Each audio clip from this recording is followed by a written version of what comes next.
Hello friends, నేను రాజు. 1 0 6 8 4 10 13 25 8 4 ఇవి Narayana college, Shri Chaitanya college ర్యాంకులు కావు.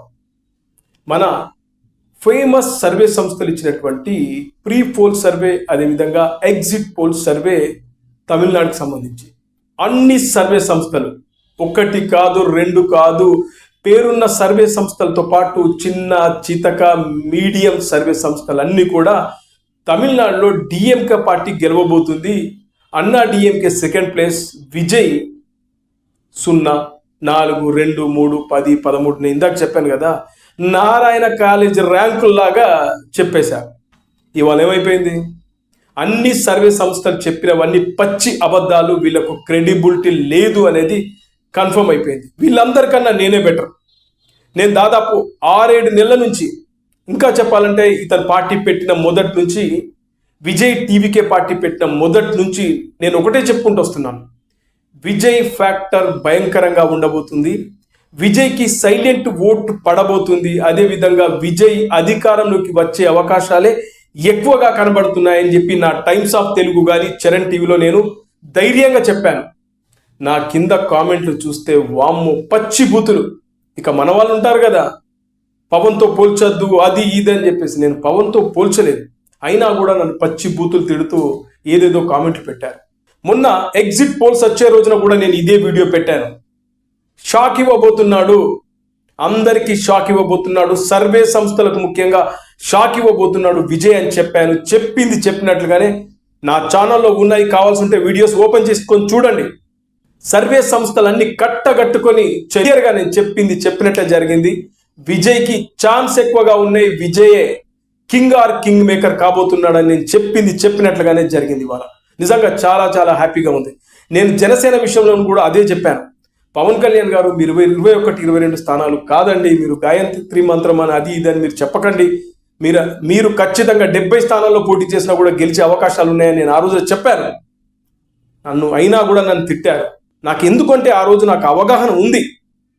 దాన్ని క్యాప్చర్ చేసింది టీడీపీ. దాని గురించి మరో వీడియో నేను పెడతాను. కానీ ఇవాళ మన విషయం ఏంటంటే, విజయ్ నేను చెప్పింది జరిగింది అనడానికి నాకు చాలా చాలా సంతోషంగా ఉంది.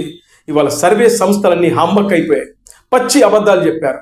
అసలు 0 అంటాడు ఒకడు. మొన్న ఎగ్జిట్ పోల్స్, ఎన్నికలైన తర్వాత వచ్చేటి ఎగ్జిట్ పోల్స్ అని మీ అందరికీ తెలుసు.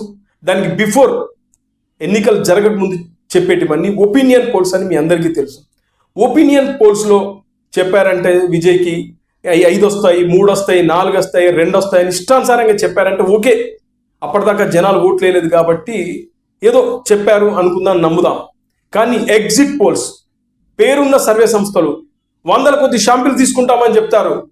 అన్ని గ్రామాలు తిరుగుతామంటారు, మండలాలు తిరుగుతామంటారు, జిల్లాలు తిరుగుతామంటారు, నియోజకవర్గాలు తిరుగుతామంటారు. తిరిగి ఏం బీకారయ్యా? గుడ్డు మీద ఈకలు బీకారు. ఒకడైతే 0, విజయ్కి 0 అని చెప్తాడు, మరొకటి 4 అంటాడు, ఒకడు 3 అంటాడు, ఇంకొకటి అంటాడు అసలు విజయ్కి ఛాన్సే లేదు. ఎందుకు ఇలా చెప్పారు అంటే, వీళ్ళకు సినిమా వాళ్ళంటే చులకన. సినిమా ఇండస్ట్రీకి సంబంధించినటువంటి నటులు ముఖానికి రంగు వేసుకునే వాళ్ళని రాజకీయాలు చేస్తారని చెప్పేసి, వీళ్ళు గెలవరు, వీళ్ళకంత సీన్ లేదు అని చెప్పి కొన్ని ఎగ్జాంపుల్ చెప్తా ఉంటారు. ఒరే అయ్యలు, నందమూరి తారక రామారావు, ఎంజీఆర్, జయలలిత, పవన్ కళ్యాణ్ వీళ్ళందరూ రాజకీయాల నుంచి వచ్చిన వాళ్ళే.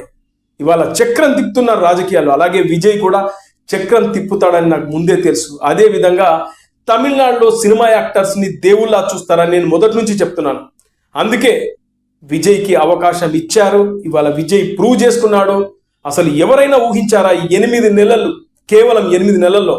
ఇంకా చెప్పాలంటే నిజంగా పవన్ కళ్యాణ్ గారు పడ్డ కష్టంలో 10% కూడా విజయ్ పడకుండానే ఇవాళ అధికారంలోకి వచ్చాడంటే అది ఏంటి? దానికి సంబంధించినటువంటి సమీకరణాలు ఏంటి? ఏం జరిగింది? నేను త్వరలోనే నెంబర్ ఆఫ్ వీడియోస్ పెడతాను. ఎందుకంటే సర్వే సంస్థలు, పేరున్న సర్వే సంస్థలు, national media, Times of India, people's media, Aatmasakshi, ఆ సాక్షి, ఈ సాక్షి అని చెప్పేసి విజయ్ని 0, 2, 3 అన్నారు. ఇవాళ ఏం జరిగింది?